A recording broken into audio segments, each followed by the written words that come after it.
Well, one needs indeed to take into account the new priorities set by Ms. von der Leyen, and clearly what is dominating is the question of sustainability for the future. She has indicated that the Commission would come up with a European Green Deal very fast, and we will have to see the details of that, but my impression is that this fits extremely well with the specific policy objective on a greener and carbon-free Europe, which we have proposed already within cohesion policy. So to me, the immediate consequence of that is that we will continue to insist on having strong focus on this policy objective in the legislative process now.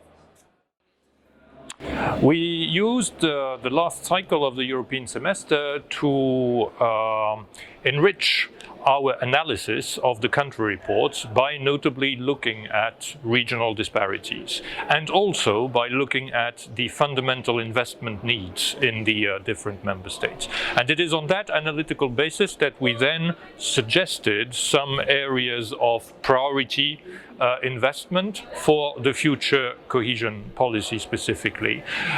What we saw was relatively satisfied and positive reactions from the different member states, and I think that this demonstrates that we have overcome the doubts, the fears related to this stronger link between the European semester and cohesion policy now.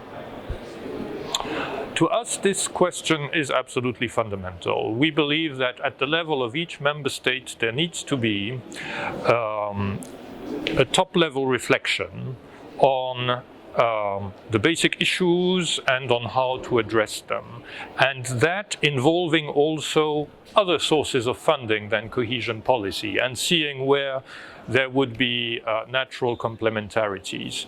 This is all the more important now that, for instance, the Rural Development Fund would not be part anymore of the Common Provisions Regulation. So we need something like the partnership agreement in order to embed in there exactly how these different funds would be working hand in hand. So on the substance, we will want to save the substance. Whether all member states in the end will have partnership agreements, that is another question, but to us it is important that we have this analysis and this information from the member states.